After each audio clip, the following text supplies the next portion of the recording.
बच्चों, हम पढ़ रहे थे गद्दार कौन। ठीक है। पिछले वीडियो में भाग 1 में आपने पढ़ा था कि नवलगढ़ राज्य में दशहरे का पर्व बड़े ही धूमधाम से मनाया जा रहा था और वहाँ की प्रजा जो है अपने सामर्थ्य अनुसार राजा को इस पर्व पर भेंट चढ़ाया करती थी।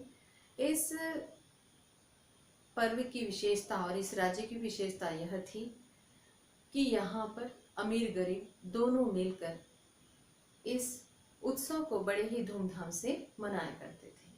और नवलगढ़ राज्य की राजधानी मानिकपुरी को दुल्हन की तरह इस दशहरे के पर्व पर सजाया जाता था। इस राज्य के राजा रामशाह और वहाँ के राजपुरोहित पंडित राम भगत दोनों का संबंध जो था वो मित्रतापूर्ण था। राजा रामशाह पंडित राम भगत को राजपुरोहित कम और अपना मित्र अधिक मानते थे। इस प्रकार दोनों का संबंध बड़ा ही अच्छा था और राजा राजपुरोहित से कई कार्यों के लिए, किसी भी कार्य को प्रारंभ करने के लिए सलाह लिया करते थे। समय बीतता गया और फिर राजा रामशाह का पुत्र राजेंद्र शाह राजगद्दी पर बैठा और पंडित राम भगत का बेटा रामचरण वह राजपुरोहित बना। ये दोनों नए उम्र के थे, नए विचार थे दोनों के। दोनों का विचार आपस में मेल नहीं खाता था। जिस तरह राजा रामशाह और पंडित राम भगत का संबंध अच्छा था, उस प्रकार इन दोनों का संबंध वैसा नहीं था जैसे इन दोनों के पिता का था, है ना। दोनों के जैसे राम भगत और राजा रामशाह का जैसा संबंध था, वैसा संबंध राजेंद्र शाह और रामचरण का नहीं था। क्यों? क्योंकि राजेंद्र शाह जो था बड़ा ही उद्दंड, भोगी, विलासी था और प्रजा पर बिल्कुल भी ध्यान नहीं देता था, जबकि रामचरण कर्तव्यनिष्ठ, बुद्धिमान और तर्कवादी था। रोज राज दरबार में नित्य संगीत की महफिल सजती और राजेंद्र शाह जो है उसी में ही डूबा रहता। ना उसका प्रजा में ध्यान, ना अपने कर्तव्य में ध्यान रहता। किसी कार्य में उसका मन नहीं लगता, केवल वह उस नित्य संगीत में डूबा रहता। बीच बीच में रामचरण जाकर अपने कर्तव्य को पूरा कर लिया करता था। वह राजा को उसके कर्तव्य को याद दिलाता और उसे सचेत करता। किंतु जब वह राजा के पास उसके कर्तव्य को बताने जाता, कुछ अच्छी बात बताने जाता, तो उस पर राजेंद्र शाह जो है क्रोध करता।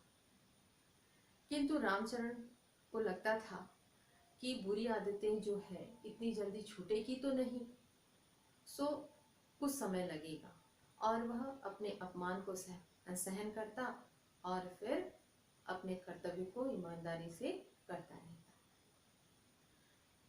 इस तरह राजेंद्र शाह की भोगविलासता बढ़ने लगी। राजकोष का खजाना पूरी तरह से खाली हो गया और प्रजा का दुख बढ़ने लगा। रामचरण ने सोचा कि क्यों ना मैं एक आखिरी नेक सलाह राजा को दे दूं, और यही सोचकर वह राजा को उसके कर्तव्य को याद दिलाने के लिए गया और उसने एक आखिरी नेक सलाह दी। इसके परिणाम में रामचरण को अपने नौकरी से हाथ धोना पड़ा। रामचरण को नौकरी से निकाल दिया गया। रामचरण को नौकरी से निकालने के पश्चात रामचरण को इसका कोई प्रभाव नहीं पड़ा, उसे कोई दुख नहीं हुआ। उसने आसपास के गांव के लोगों को शिक्षित करने की जिम्मेदारी ले ली और उसने अपने कर्तव्य को पूरी ईमानदारी से किया और इस कार्य में वह सफल भी हुआ। उसका यश ज्यों ज्यों बढ़ता जा रहा था, उसकी प्रसिद्धि बढ़ती जा रही थी। राज दरबार के जो चाटुकार थे उन्हें बिल्कुल भी अच्छा नहीं लगा, क्योंकि उन्होंने ही रामचरण को राज दरबार से निकलवाया था और इस तरह से बाहर जाकर रामचरण की प्रसिद्धि उन्हें बर्दाश्त नहीं हो रही थी। सो उन्होंने रामचरण की शिकायत करनी शुरू कर दी। उन्होंने राजा राजेंद्र शाह को बताया कि रामचरण प्रजा को राजा के विरुद्ध भड़का रहा है। रामचरण को राजदरबार में बुलाया गया और उसके पश्चात रामचरण पर आरोप लगाया गया कि वह प्रजा को राजा के विरुद्ध भड़का रहा है। रामचरण ने अपनी सफाई में कुछ कहना चाहा, किंतु उसकी किसी ने कोई बात नहीं सुनी।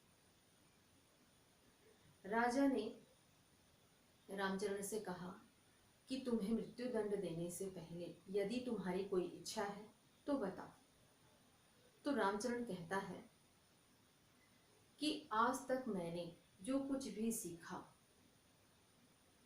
अपने सामर्थ्य अनुसार आपको मैंने वो सारी चीजें बताई, किंतु आज मैं आपको एक और विशेष बात बताऊंगा। तो राजा ने पूछा कि वह क्या?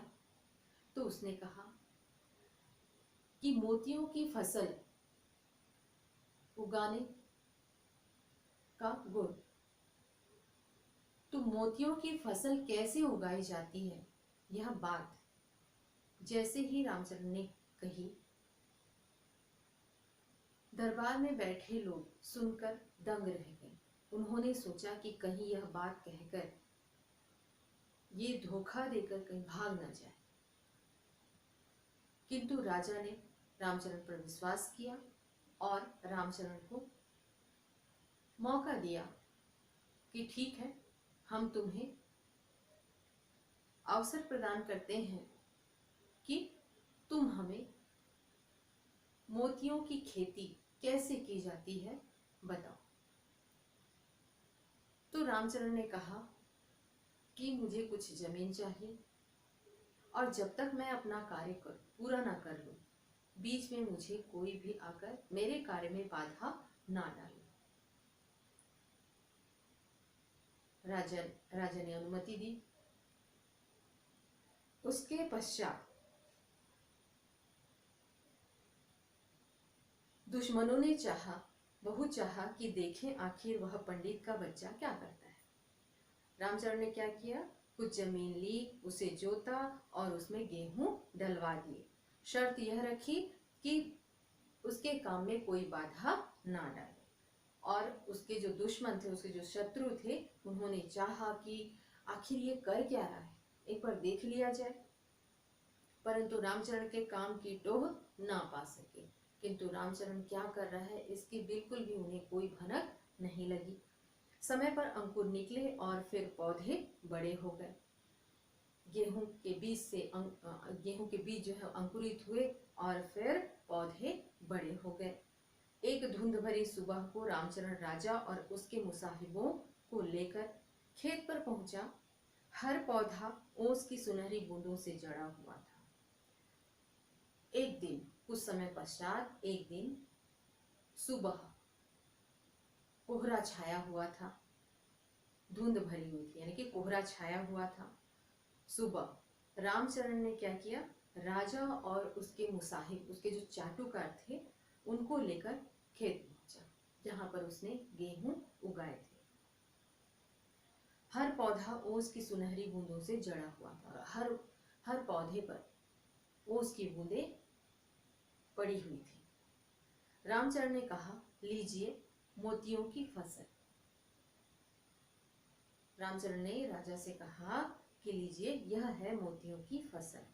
एक मुसाहिब ज्यों ही उसे तोड़ने के लिए बढ़ा, रामचरण चिल्लाया, ठहरो, यह मोतियों की पवित्र फसल है। इसे वही व्यक्ति हाथ लगा सकता है जिसने अब तक देश के प्रति गद्दारी ना की।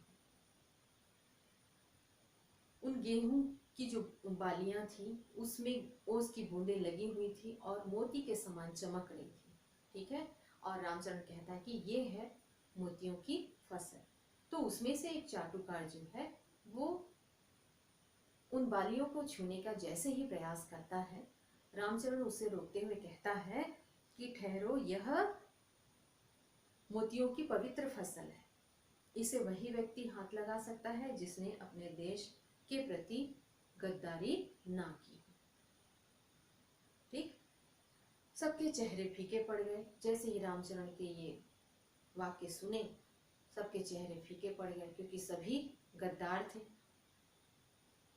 कुछ देर तक वे एक दूसरे की सूरत देखते रहे और जिधर से जाते बना सब चल दिए। एक दूसरे को देखे, क्योंकि सभी के सभी गद्दार थे। और रामचरण ने कहा कि जो जिसने अपने देश के प्रति गद्दारी ना की हो वही इस पवित्र फसल को छू सकता है। तो एक दूसरे को देखा, उसके पश्चात अपने अपने रास्ते चले गए। अब बचा कौन? केवल राजा बचा। उनकी आंखें आत्मज्ञान से मानो चमक उठी। राजा को उसकी गलती, उसके अपराध का बोध हुआ।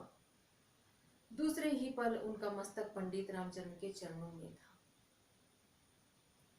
जैसे ही राजा को रामचरण की बातों की अनुभूति हुई और उसे अपना अपराध बोध हुआ, वह दूसरे ही पल रामचरण के चरणों में गिर पड़ा